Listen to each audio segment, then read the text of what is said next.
E hoxe coñeceu tamén o Consello da Xunta de Galicia un balance que sempre se fai público ou se leva durante este mes de maio, previo a que empece a tempada de maior utilización das augas públicas, augas de baño en Galicia.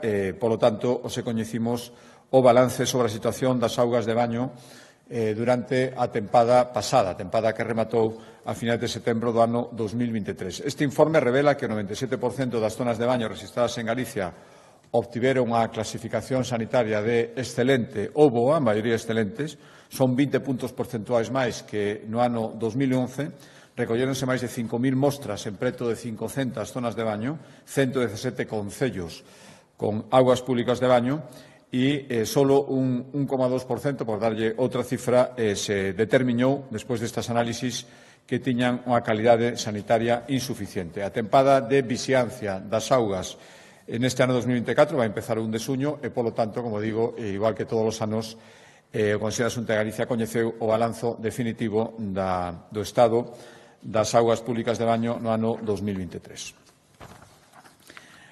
Hoxe, o Consello da Xunta de Galicia, cambiando de consellería, a proposta da Consellería de Sanidade, acordou a tramitación de emerxencia para a contratación do servicio de ambulancias en Vigo e na súa bisbarra. Había unha empresa, había un contrato en vigor, que se encargaba do transporte sanitario urxente en Vigo, na bisbarra de Vigo, Cangas e Moaña principalmente. Hubo un desistimento da empresa, por lo tanto, un servicio tan esencial como este necesita manterse en vigor en todo momento. O 1 de xuño será o abandono definitivo desta empresa e, polo tanto, que acordamos hoxe facer esta tramitación de emerxencia para que siga existindo servicio de transporte de emerxencias sanitarias 24 horas ao día, 365 días do ano. O orzamento é 2,9 millóns de euros, sí.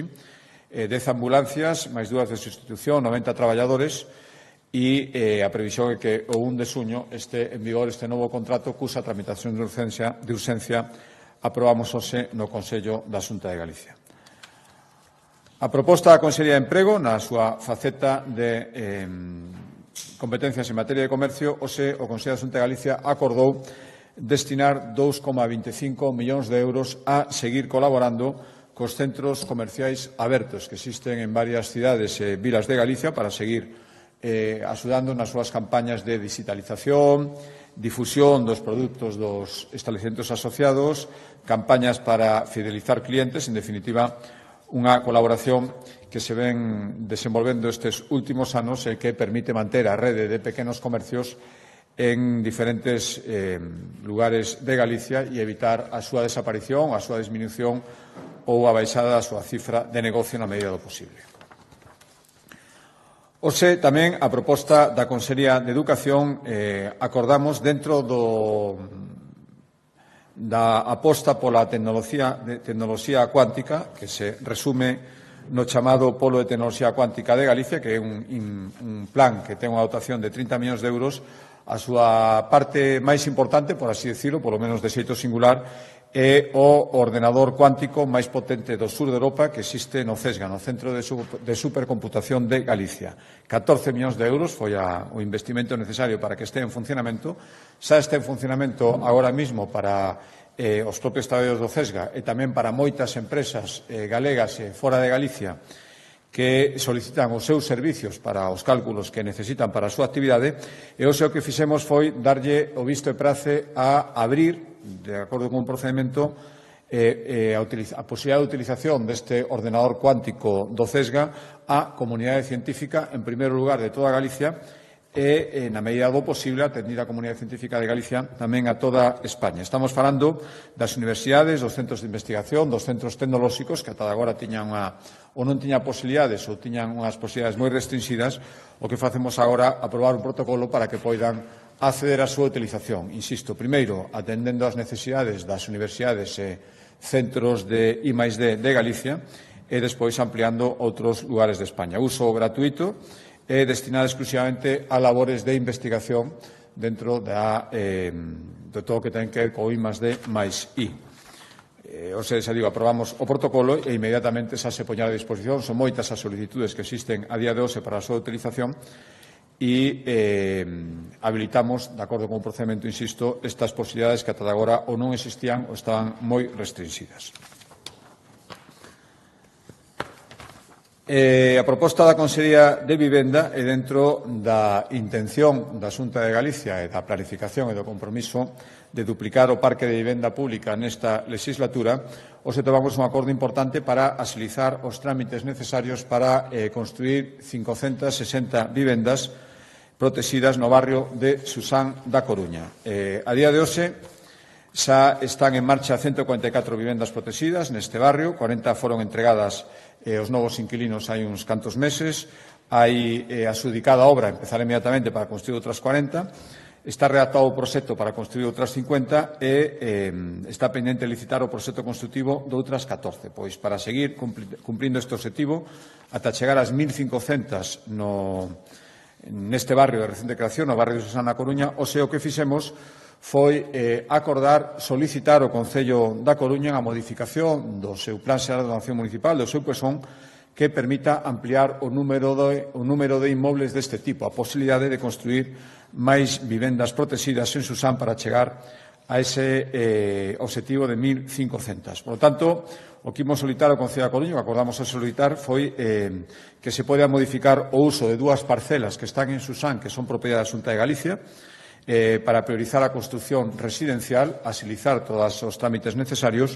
e poder construir nestas dúas parcelas da Xunta de Galicia 520 novas vivendas de protección pública e, ademais, pediríamos ao Concello da Coruña que se pudera tamén modificar o uso dunha parcela que é propiedade do propio Concello, intentaremos facer a tramitación conxunta e isto permitiría construir 40 vivendas protegidas máis. En definitiva, con este acordo de hoxe, sería posible axilizar os trámites para poder empezar a construir como moi tarde, a principios do ano que ven, falamos durante este ano podían estar feitos estes trámites 560 novas vivendas protegidas no barrio de Susán. Insisto que o objetivo final son 1.500 e hai ahora mesmo 144 construídas ou con trámites moi avanzados. A proposta da Consellería de Economía, hoxe decidimos ampliar as posibilidades e as cantidades dunha iniciativa pioneira que se puso en marcha no mes de xaneiro e que consistía en habilitar préstamos directos dentro do IGAPE a unha serie de empresas que o necesitaran e que tiñan dificultades para acceder ao crédito a través das institucións bancarias, a través dos cauces, por así decirlo, normais. Naquel momento, no acordo do mes de xaneiro deste ano, habilitamos 30 millóns de euros que podían ser solicitados polas empresas galegas que tuveran dificultades para hacer outro tipo de crédito ou, sobre todo, polos xuros máis altos que estas posibilidades e, ante a elevada demanda que estamos observando nas solicitudes, en principio, teñan en conta que o prazo para pedir este acordo inicial de 30 millóns era ata novembro, agora mesmo, no mes de maio, prácticamente se están esgotadas. Hai peticións que se van conceder por máis de 30 millóns, por estes 30 millóns que acordamos en xaneiro. Por lo tanto, o que acordamos foi ampliar nun 70% esta cantidad inicial e chegamos aos 50 millóns de euros. Quen pode pedilo? Por recordar, e ademais hai algunha novedade, primeiro as empresas que precisen financiamento para proxectos estratégicos, novas instalacións, aumentar capacidade productiva, ata 5 millóns de euros, centros tecnolóxicos ou asociacións de empresarios que leven a cabo actividades de I+D, poden pedir entre 75 e 1,5 millóns de euros, préstamos para financiar a longo prazo a industria auxiliar naval, préstamos entre 50.000 e 1 millón de euros, novidade, tamén poderán pedir préstamos ás empresas que desexen internacionalizarse entre 300.000 euros e 1 millón e tamén habilitamos a posibilidade de financiar, mediante estes préstamos, financiar circulante dirixido ás industrias manufactureiras de transformación dos produtos da pesca que teñan dificultades para acceder a outro tipo de crédito. Se habilita agora a posibilidade de que poidan acceder tamén a créditos entre 300.000 e 1 millón de euros. Xa digo que unha ampliación con máis posibilidades de solicitude, se amplía o abano de solicitantes por unha ampliación dos 30 millóns ata os 50 ante a elevada demanda e con posibilidades, se fora necesario, de seguir ampliando se siguen aumentando o número de solicitudes. E o último acordo ten que ver coa aprobación dun proxecto de lei que xa fora obxecto de aprobación polo Consello da Xunta de Galicia. O que sucedeu é que a convocatoria de eleccións obligou a disolver, como consecuencia lóxica, o Parlamento de Galicia. A tramitación de lei quedou paralizada e agora, se fora intención, como é, do Goberno galego de que se tramite esta lei era necesario volver a aprobar o proxecto de lei e foi o que fixo hoxe o Consello da Xunta de Galicia. Estamos falando da Lei de Recursos Naturais, que o que busca é promover os beneficios sociais e económicos dos proxectos que utilizan recursos naturais en Galicia. Por tanto, hoxe aprobamos o proxecto de lei para remitirlo inmediatamente ao Parlamento, xa digo, coa intención de que os froitos de aproveitamento dos nosos recursos naturais revertan especialmente en Galicia. Recordarán que esta lei, as medidas que incluíra, que obriga de que todos os proxectos nos que se utilicen recursos naturais deben incluir un estudo de impacto socioeconómico que vai ter esta utilización, avaliar aspectos como a creación de emprego na zona, mellora ambiental na contorna, reducción do custo enerxético aos consumidores locais. Tamén existía a posibilidade, a través desta lei, de que a Administración, a Xunta de Galicia, participara en determinados proxectos que consideremos de especial interés a través dunha sociedade mixta, Sociedade de Recursos de Galicia. Xa está constituída, como saben, participan dela 32 empresas que supoñen unha aportación de casi 12.000 millóns de euros ao PIB galego. Tamén a nova lei fixa establecer instrumentos financieros para apoiar estes proxectos, axudas directas, incentivos fiscais, préstamos. Se introducía a posibilidade dun canon a enerxía eólica mariña, igual que existe na enerxía eólica terrestre, sempre sen descoidar, por suposto, se existisen estes proxectos, a súa compatibilidade con medio mariño. E tamén existe a posibilidade de crear un fondo público-privado para a recuperación de zonas afectadas por lumes forestais. E tamén un mercado voluntario de créditos de carbono. Isto é simplemente recordar aspectos que xa se incluían no proxecto. O que facemos é recuperar este proxecto que decaeu pola convocatoria electoral polo interese do Goberno da Xunta de Galicia en que, canto antes, se o Parlamento aproba, se converta nunha lei e se poida empezar a aplicar as súas determinacións. Por tanto, a pretensión desta lei era e sigue sendo avanzar cara a unha economía máis sustentable e que Galicia siga sendo unha referente na transición enerxética. E estes son os acordos fundamentais acordados hoxe polo Consello da Xunta de Galicia e queda a súa disposición para as preguntas que desexen facer. Sí, presidente, unha vez rematadas as eleccións en Cataluña, visto o resultado e visto o anuncio de Carles Puigdemont de que pretende postularse para ser investido, de Salvador Illa que tamén o pretende, cree vostede que o clima político estatal vai mudar? En que sentido? Desde o punto de vista dos intereses de Galicia, imos entrar nunha fase diferente? Sí, bueno, mire, respecto ás eleccións catalanas, primeiro, por suposto, felicitar o vencedor, o candidato ao Partido Socialista, o señor Illa. Parabéns dende o Goberno da Xunta de Galicia como vencedor das eleccións, con independencia do que resulte despois das negociacións e das posibilidades de formar goberno. Felicitar tamén, se mo permiten, xa como presidente do Partido Popular de Galicia, o noso candidato, Alejandro Fernández, que quintuplicou os resultados, pasou de 3 diputados a 15, como saben, creo que un magnífico resultado tamén, sobre todo pensando en diferencias de que se viña, e felicitar tamén, e me permiten, o presidente nacional do partido, que dende que o presidente todas as eleccións supoñen mellora de resultados, e creo que tamén é de salientar. Respecto á pregunta que me facía de estabilidade, do que panorama que se pode abrir a partir de agora, bueno, veremos, non? Estamos coñecendo acontecementos. Ahora mesmo coñecíamos a renuncia do actual, e todavía era presidente en funcións da Generalitat, de Pere Aragonés. As manifestacións onte de todos os candidatos líderes políticos, nun sentido ou noutro. A reflexión que me levan a mí é, primeiro, que unha vez máis queda amosado o difícil que é acadar unha maioría absoluta, e, por tanto, teño que volver a agradecer a confianza que tivemos hai, non chega nin a 3 meses, do pobo galego. Creo que cada vez, por lo menos, teño unha convicción personal que espero que comparta moita xente, que a estabilidade é o segredo para poder facer moitas políticas, e a inestabilidade é todo o contrario. Veremos ahora como evoluciona todo, pero creo que hai reflexións que se poden tirar dos resultados de antes. Xa digo, o PSOE, o Partido Socialista en Cataluña, é claro gañador das eleccións, pero é certo que non sube todo o que baixan os seus socios, e é certo que o PP sube máis do que baixan Cidadáns, que baixaron todo, pero é certo que a subida do Partido Popular é moito maior. O digo porque queda un escenario moi aberto, donde o primeiro que se adivina é a inestabilidade que non temos en Galicia, e que creo que quedan moitos capítulos por diante, ahora tamén condicionados polas eleccións europeas, pero creo que o resultado de onte non garante ni moito menos a estabilidade política en Cataluña, que creo que é moi desexable e que eu me alegro moitísimo, vou a decir, que é o que temos en Galicia, o que permite o resultado claro que tivemos o 18 de febreiro.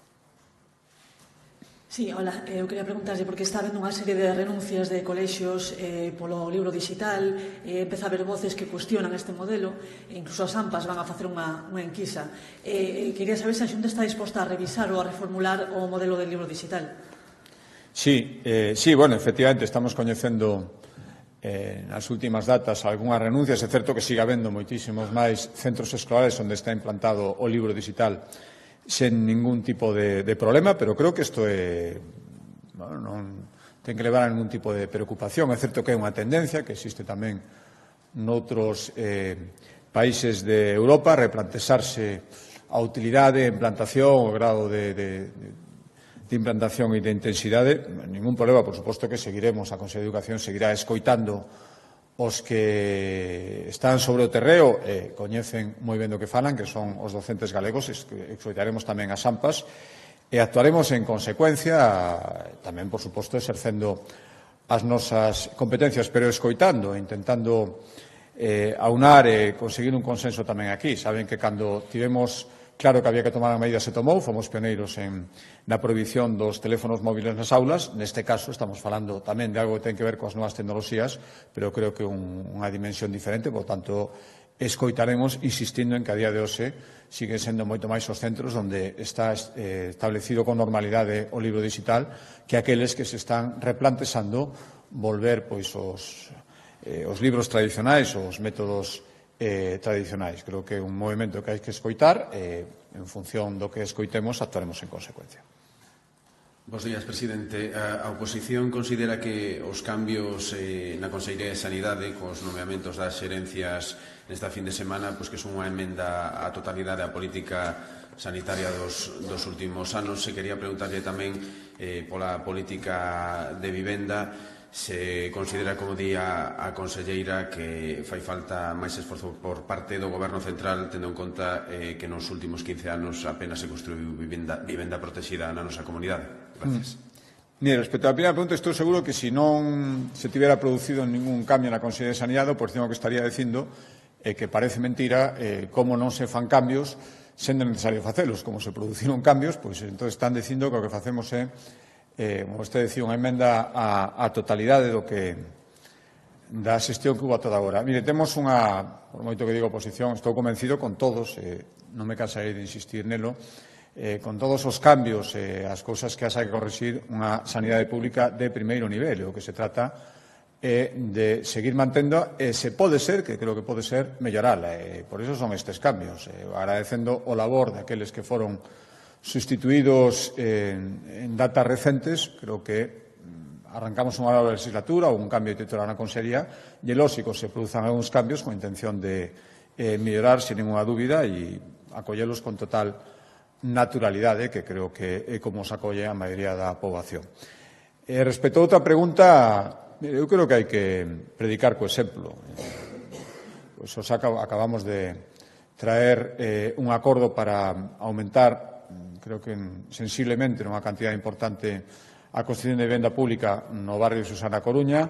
Outros días trouxémolos para outras zonas galegas. É certo que marcamos un obxectivo agora para duplicar o parque de vivenda pública nesta legislatura e, por lo tanto, por iso queremos empezar a traer desde o principio. Hai obxectivos marcados para os primeiros 100 días que, sin ninguna dúbida, imos cumprir, e o que pediría o Goberno central é que faga exactamente o mesmo. É moi fácil criticar mentre non se está facendo absolutamente nada. Que había 180.000 vivendas prometidas polo Goberno central, polo presidente do Goberno, hai uns meses dos que non se soubo absolutamente nada. Moitísimas vivendas que a Saref iba a poñer a disposición das comunidades autónomas, non sabemos absolutamente nada. Por lo tanto, eu que lle diría ao Goberno central é que teña toda a tranquilidade de que este é un obxectivo estratégico do Goberno Xunta de Galicia, que faremos todo o necesario para cumplir esa ambiciosa cifra de duplicar e que lle pediría que les fixeran exactamente o mesmo. É moi fácil dar cifras de miles, de centos de miles de cousas que se van facer e despois esquecerse non facer absolutamente nada. Hola, a mí me gustaría saber cales van a ser as seguintes competencias que vai a reclamar a Xunta ao Goberno Central despois da incorporación da lei do litoral. Sí. Bueno, primeiro imos centrar todos os esforzos en que algo que, insisto, teño aparte cando se recibido polo presidente do Goberno, insistirei en que entendo que non debería haber ningún problema en que se transfira esta que os acordamos pedir a convocatoria da Comisión Mixta de Transferencias. Creo que é importante, por lo tanto, centraremos os esforzos aquí. Despois hai outra en riba da mesa que creo que é fundamental. Sempre, a pregunta non é a primeira vez que a resposto é, vou dicir que, tanto máis que centrarse en número, eu creo que é moito máis importante centrarse na entidade das competencias cusa transferencia estamos pedindo. Estou falando da AP9, comprometida, acordada por todos os grupos políticos aquí no Parlamento de Galicia e paralizada polo Partido Socialista a última vez que se intentou. Imos volver a intentalo e espero que non haxa ningún problema. Eu, sinceramente, somos capaces de darlle para diante estas dúas. Creo que lle estaríamos facendo un gran servicio ao país. A partir de aí, moitas, algunhas moi urxentes, unha máis. Eu vou seguir insistindo e tamén, eu direi, ao presidente do Goberno en que creo que é necesario que nos transfira máis capacidade de xestión nos fondos Next Generation. Estamos falando de centos de millóns, miles de millóns, se o tomamos en global, que a día de hoxe siguen sin mobilizarse por parte do Goberno Central, e a transferencia desa competencia para xestionarlos creo que sería moi útil. A semana pasada, me parece que foi cando trouxemos un informe ao Consello da Xunta de Galicia sobre o grado de execución moi alto dos fondos que nos temos e o grado de execución tan baixo que ten o Goberno Central. Por tanto, creo que sería unha boa competencia, pero se conseguiramos estas tres nun curto espacio de tempo, a partir iríamos a por máis. Sí, presidente, retomando a cuestión das eleccións en Cataluña, unha das lecturas evidentes é o fiasco do independentismo. Tendo en conta que estes partidos son tamén o espello no que se mira algún partido en Galicia, que lectura neste senso se pode facer na nosa comunidade? Grazas. Sí, onte veía que o BNG decía que non iba a valorar o resultado electoral. Curioso, porque un dos partidos que se presenta, por moito que intenten ocultalo, son socios e irán na mesma papeleta nas seguintes eleccións inminentes nas eleccións europeas. Por lo tanto, eu creo que a lectura será que moitos analistas políticos onte facían de que todo o que se decía sobre o impacto do independentismo e sobre o convencemento mayoritario do pobo catalán de que esa era a vía, creo que onte quedaron desmentidos por resultados electorais e a suma dos partidos constitucionalistas, non quero decir que vayan a formar o goberno, pero a suma dos votos fala ben as claras de que son maiores unhas opcións que outras. Por lo tanto, creo que todas esas tesis, todo ese, se me permiten, hartazgo do que onte se falaba e que incluso a baixa participación electoral podería facer traslucir, creo que quedou onte bastante patente e é bastante curioso que o BNG renuncie a facer un análise de un partido socio, e que ademais socio inminente nas eleccións que van ter lugar en menos dun mes. Quería preguntar, despois das críticas que rodearon a xestión da xerente, da agora xerente da área sanitaria de Santiago, cal vai ser o destino de Eloína Núñez? E, por outra parte, tamén lle quería preguntar se comparte as críticas de compañeiros do seu partido sobre as acampadas estudiantís en contra da masacre que está ocorrendo en Palestina, pois como as que fixo Ayuso, ou palabras como as de Borja Semper falando de que é un apoio a Hamas. Gracias.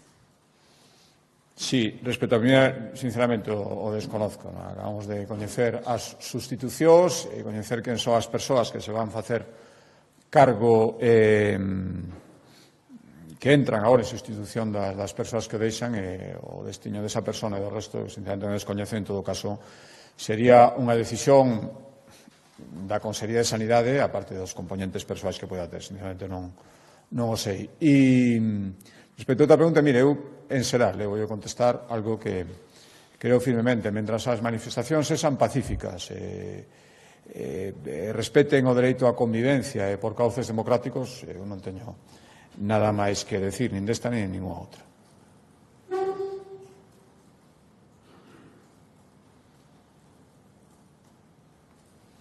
Hola, bons días.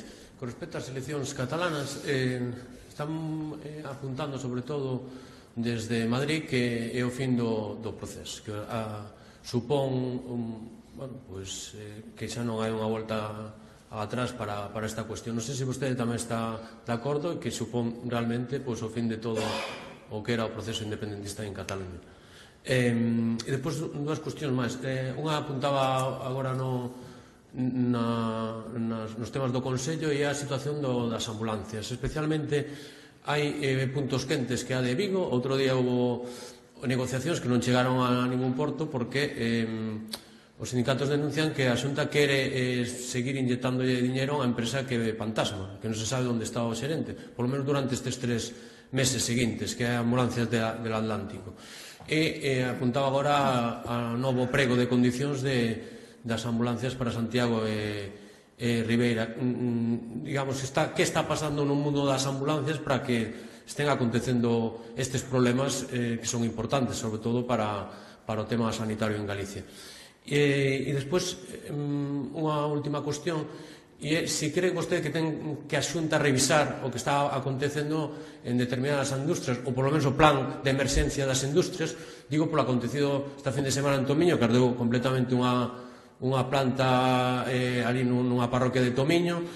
Este domingo era unha planta tamén agraria en Santiago, en Arins.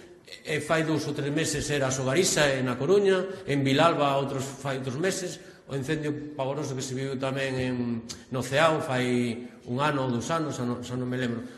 Digo, se a Xunta ahora nesta nova legislatura vai intentar revisar os plans de emerxencia tamén destas grandes industrias. Sí. Vamos a la primera pregunta, proceso independentista.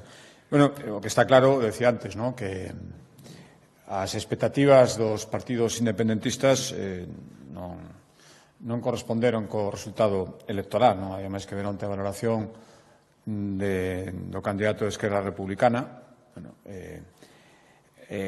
a decisión que tomou hoxe. Por lo tanto, se isto vai supoñer ou non o fin das presións independentistas, eso haberá que ver a partir de agora. Se me permiten a valoración casi tan optimista que facía o Partido Socialista. É certo que gañou as eleccións, espero que se traduza ahora en tomar nota do resultado electoral e entender que as intencións dos partidos independentistas de romper a igualdade fundamental que ten que haber entre as diferentes comunidades autónomas, agora hai máis argumentos que antes, ou así entendo eu, para resistilas e non admitilas. Espero que sexa así e espero que non quede todo condicionado á gobernabilidade e os apoios no Congreso, porque entonces de pouco tería servido o resultado de onte en Cataluña. Eu espero realmente que o resultado das eleccións ontes en Cataluña sí que fora, non sei se o fin, pero dende logo si un freno importante que o que se agoiraba hai un tempo, pois ni moito menos teña que ver coa realidade que vexamos a partir de agora. Respecto ás ambulancias, bueno, saben que é certo que é un sector con unha conflitividade máis alta que outros sectores. A intención, o que os acordamos no Consello da Xunta de Galicia, non son 3 meses máis, e falamos do mesmo caso, que 1 de xuño, eu decía, nos acordamos a tramitación de urxencia, que xa pode haber un novo contrato, vou dicir, un sector tradicionalmente conflitivo, pero tamén quero recordar que son varios os contratos que ten a Xunta de Galicia en todo o territorio e que os conflitos se producen en algunhas zonas concretas e en outras non, e a nos obriga, cando se produce un conflito ou cando unha empresa quere deixar de prestar o servicio, como este o caso, a nos obriga a reaccionar canto antes, porque é un servicio fundamental que non pode estar sin prestarse en ningún momento. Respecto á terceira pregunta, bueno, é certo, que se están producindo, de logo cada vez que se produce, a desta fin de semana en Tomiño foi un incendio considerable. Primeiro, celebrar, creo que a actuación dos medios de emerxencia foi inmediata, había moitos medios alí. Eu sempre digo que dos medios de emerxencia nos acordamos só cando son necesarios, pero teñen que estar aí, se son necesarios ou non. Creo que hubo unha actuación coordinada. Agora hai que ver as causas dese incendio igual que os de outros. A verdade que non teño unha comparativa se noutras zonas de España ou con contaminación industrial se producen máis ou menos incendios. Dende logo nos obrigan as nosas competencias, non só son nosas, tamén teñen que ver as competencias de traballo, os propios concellos con seus plans de emerxencia municipal. Eu me terán escoitado dicir varias veces que o número de concellos que teñen plan de emerxencia municipal é inferior aos que deberían telo. Por tanto, temos que seguir perseverando, temos que seguir axudando na Xunta de Galicia, temos que seguir asesorándoos, apoiándoos cos medios. O antes e o despois dos medios de emerxencia municipal teñen pouco que ver co que había hai uns anos, pero isto é unha responsabilidade conxunta.